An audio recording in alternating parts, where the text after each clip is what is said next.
makikita natin ngayon dito na ang ganda. O, diba? So guys, ito taon na, ilang taon na. Makita nyo naman yung ganda ng Plaza Yoche.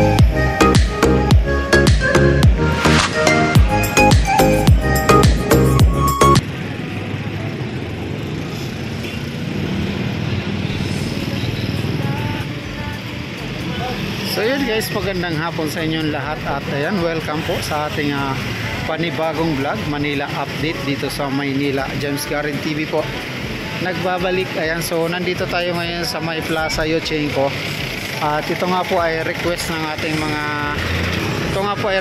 ating mga kababayan na kung pwede update ko raw itong Plaza Yochenko dito sa Maynila. So ito na nga guys, no, nandito na tayo sa may Plaza Yochenko at i-update ko nga kayo dito sa may Plaza Yochenko at Molye del Blanco National sa Maynila. So ito nga ang Plaza Yochenko guys ay isa itong project na ginawa ng Yochenko Group of Company na noong panahon na si Yorme pa ang mayor ng Maynila.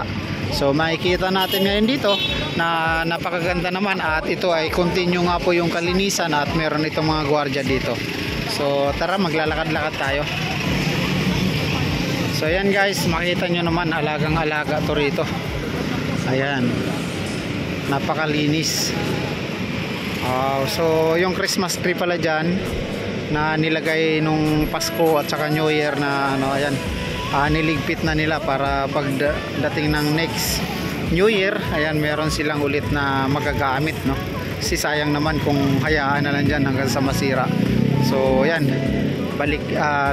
ibabalik nila yan dyan pag once na New Year ulit. So ito guys yung ferry station dito. Ayan, dito sa may Escolta. At ito yung guard house. Ayan, ang ganda. So kaya ito lagi malinis dito kasi meron tayong mga guard dito na nagbabantay sa Plaza Yochenko at Molye del Blanco National. Ayan, kompleto. So ito naman makikita natin yung garden, yung mga halaman, yung puno. Ayan, ang laki na. Yan yung mga puno dito. Alright. So ito guys yung yung mga puno dito. Banaba. Ang laki na niya. 'Di ba? Nung time na tinanim to, hindi pa siya ganyan ka buhay na buhay. Ayan, so mayroon santol. At ito yung banaba. Ayan. Same lang yata, sorry. Kala ko santol. Same lang, banaba siya. Ayan.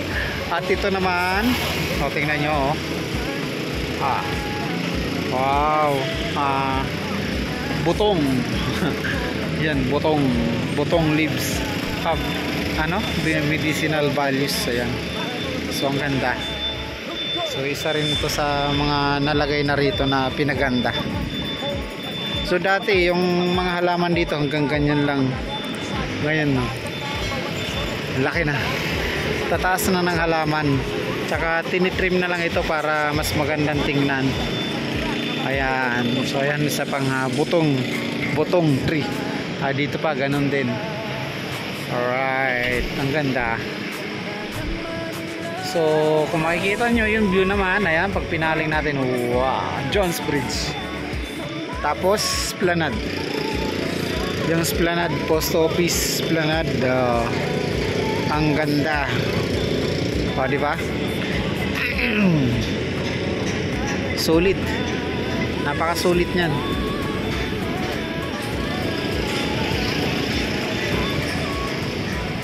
Ayan, so dire-diretso tayo papunta ron.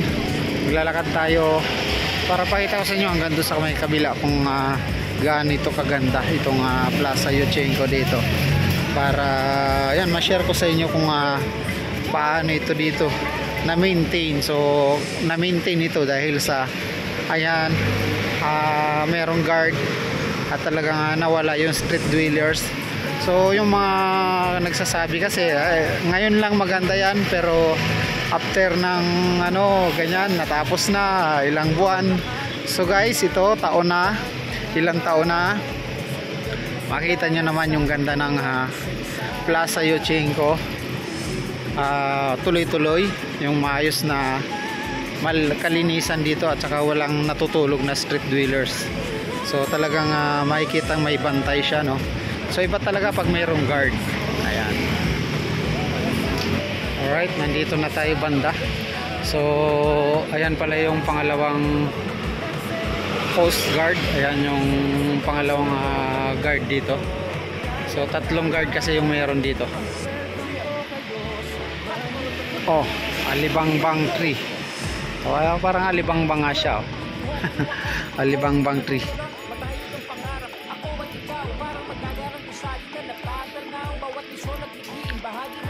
Alright, ang ganda-ganda talaga.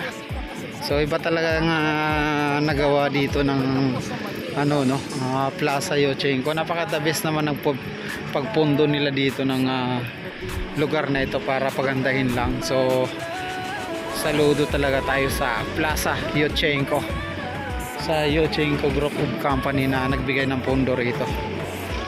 So isa pa guys, napansin ko rito yung poste ng Meralco, kaya nilagyan din ng bakal, no, na round ba niya, yung pinaka guard. Ang ganda. Alright, so ayan, meron dito yung Molavi.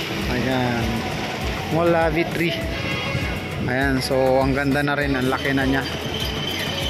So ito na guys, yung pumping station dito, yung pinapump niya na tubig galing dyan sa loob ng part ng Binondo papunta dito sa may Ilog Pasig. Ayan, so ayun yung pangatlong guardhouse.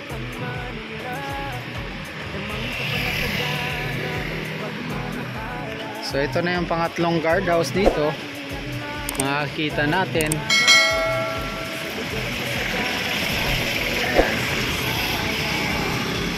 CR3. Oh, ayan yung last na puno na tanim dito, CR3. So yun guys, ito yung pumping station dito, no, ng MMDA. So ito yung isa rin to sa malaking pumping station, kasi ang lawak ng sakop nito. Yung sa part ng Binondo, yung Estero de Magdalena, Estero de la Reina yata. Ayan, isa rin sa nakukuhanan din ng tubig dyan, at saka Estero de Binondo. Ayan, so ganda rin dito tingnan ng view. Ayan, at ito nga yung pinaka view rin dito. Ayan, sa may Binondo na to. So bali na kasi hindi na yung mga ilaw niya, hindi lang maano pa kasi medyo maliwanag pa, no. Ayan, so yung MacArthur Bridge. Ayan, ang ganda. So yan lang yung yung sana mapansin din ng DPWH yan, yung MacArthur Bridge, kasi kulang na yan sa ilaw, medyo madilim na siya yan dyan paggabi. Yun nga guys, no, hanggang dito na lang tayo, at maraming salamat sa inyong pagpanood, at end na tayo. Ito yung Plaza Yochenko, no, na in-update nga natin dito, at ayon na rin sa request ng ating viewers dyan. At yan, maraming salamat. So hinahanap niya kasi yung LED lights dito. Ayan yung LED lights, sir. Ayan, ang ganda tingnan. So pag nandun tayo sa kabilang side man, napakagandang tingnan yan. So ganito yan kaganda, o pag nakita nyo, pag once na madilim na siya. Ayan, so yun guys, hanggang dito na lang tayo, at salamat talaga ng marami sa inyong